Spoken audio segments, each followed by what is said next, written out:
What do you guys think about people that come over to your house when they're sick? And I'm not talking about they have a cold. I'm talking about they've been praying to the porcelain god all night with some sort of raging virus. And then they're feeling a little bit better. And so they come to your house the next day, tell you all about the misery, and then say, "We hope you don't catch it." Today, I want to talk about my neighbor and his germs. My doorbell rang, and I guess I could really say that my doorbell buzzed because it's one of those really annoying buzzer sounds that pierce your eardrums, okay? And it makes your heart skip a beat. My husband's really sensitive to noise, so just ask him, he'll tell you. So the doorbell rings. I stare at the front door, wondering who the heck is coming to the door at this time of night. Kalispell folds up pretty early in the winter. And unless you're, attending a meeting of some kind or you have a reason to be out, most people in the winter hunker down pretty early. They go home, they stay home, they watch movies and go to bed early. Okay, so the town fills up pretty early. So I opened the door and it was my neighbor. Okay, this is the neighbor that really doesn't talk to us very much. In fact, he ignores us most of the time. And I think it's because we're from the South. I really do think this. I think it's because we're from the South and he doesn't care for non-natives. There's a certain portion of Montanans that really don't like non-natives. So he's a native Montanan and, he's just not a friendly guy. And I've always thought that, okay, he really doesn't have anything to do with us. He ignores us because we're non-natives. He knew we were from the South. Maybe he'll clear this up for me one day, so I won't continue jumping to these conclusions. I don't know, but I doubt it. Now, as soon as I open the door, he starts to thank me for the good deed that I had done for my neighbor across the street. There's an elderly lady across the street, and so he starts thanking me for the good deed that I had done. And then he starts telling me about the awful virus she had been suffering from and how the hospital refused her admittance. She's contagious, they said. So she goes to the hospital. She's dehydrated. She's been sick all night long. She's an older woman. The hospital says, "We can't accept you because you're contagious." So my neighbor's standing here, right in front of my face. I open the door and he's right in front of my face and he's telling me all this. So he goes on to say that because the hospital wasn't taking care of her, that he was taking care of her. And he says, "You really shouldn't get close to me because he's probably going to come down with it too." Then he warns me, if you get diarrhea, then you know that you've caught it. You've caught the virus, this terrible virus. Okay, so the whole time he's speaking, I'm trying to think of what neighborly gesture that I did that made him come and personally thank me. Okay, so then I concluded that it might have been taking care of Kitty, the stray cat that turned up last fall. I wasn't sure at this point. That really didn't make sense. Okay, so that really, really didn't make sense. But I had shoveled my neighbor's walk. She had some snow. I saw that she hadn't shoveled it, and she was usually very conscientious with shoveling her snow.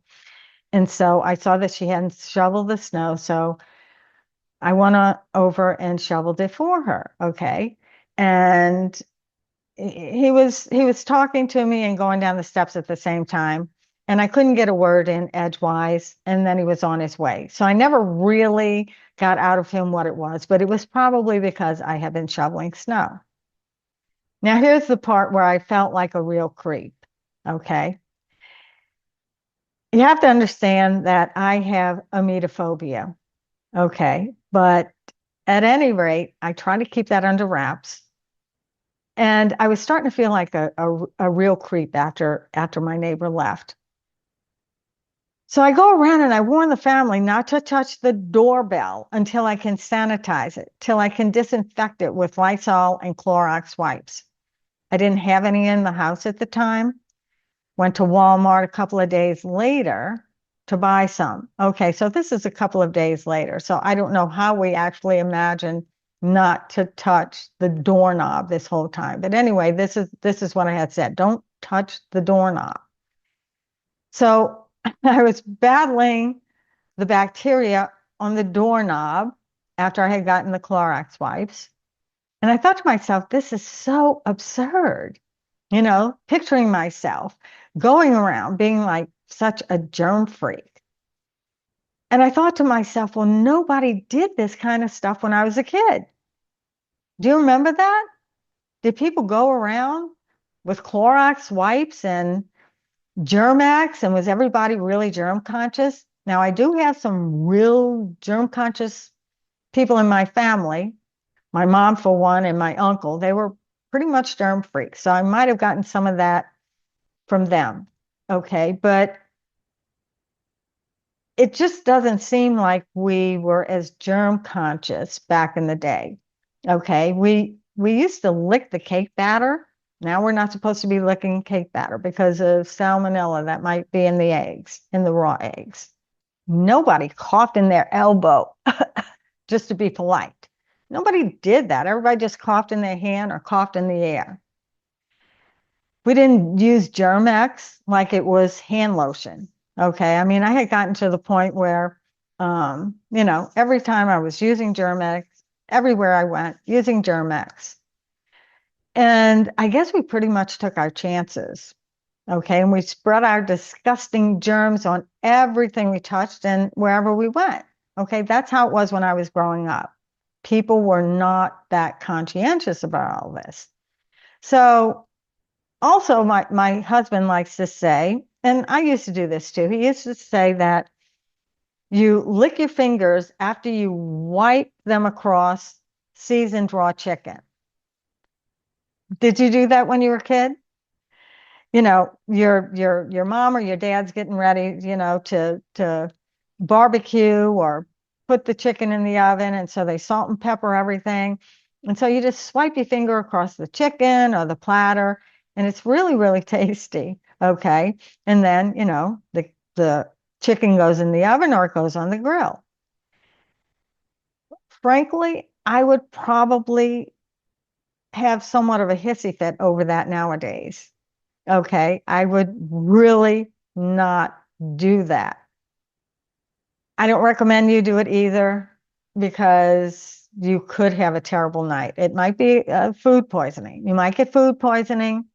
And if you've never had food poisoning, I can tell you, you do not want to have food poisoning. So I just don't risk it. Okay. I don't risk the raw eggs. I don't risk the chicken. I have become what you might say a little bit more fanatical about that kind of thing. So yeah, I think it's really good to be clean in the kitchen, have cleanliness, and to avoid trouble. Nobody wants to be sick, right? Who wants that? Nobody wants to be sick. So I do carry my Germax, my hand sanitizer in my purse, and I use it after I wash my hands in public restrooms.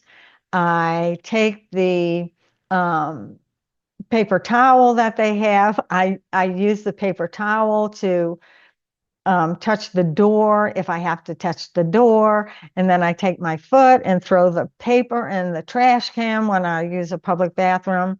So, yeah, I do all of those things. Let me know if you do that kind of stuff too. Okay, so even though I do all of that kind of stuff, I know that there are situations that we can't really avoid. I mean, we're going around in this germy world, right? And we can either just go around and be part of mankind um, or not, right? So here's another thing that kind of bothered me one time was the cashier was checking me out at Home Depot recently, and she told me about the stubborn cough that she couldn't get rid of. So I actually held my breath while she spoke to me. Okay. And so, yeah, that gives you an idea of how freaky I can be about this kind of stuff. So I'm holding my breath. And then there was the case at Walmart. Now, this is probably the most gross transaction I can ever remember having. The cashier blows her nose. Okay. She rubs it with a snotty tissue, and then she bags my stuff and hands me the receipt. And I'm like, ah, yucky. And she didn't give it a second thought, but I'm all grossed out by it. And these kind of things just really make me cringe. So what I'm thinking here is that I really did appreciate that my neighbor was courteous enough to tell me not to get too close. Okay. Frankly, I would have preferred that he didn't mention it at all because, once you plant that kind of suggestion in your head, sometimes that's all you need to have it, uh, you know, to have it happen. You plant the seed and then it grows. Okay. So I realize that we can't avoid other human beings. Okay. Unless we want to be like Howard Hughes. And for me, that's a pretty undesirable thought. I don't want to live like a hermit. I don't want to be a hermit. So germs are just a part of life, right? So I don't think we're going to rid the planet of microbes anytime soon. So my choice is to live and peacefully and coexist with the germs. Now, I will say that I do anticipate wellness. I really think that it's one of the things that I do is I anticipate wellness because I can't avoid every bug that's going to come along. Like I said, I don't plan on being Howard Hughes and sitting in my room and, freaking out over every little thing.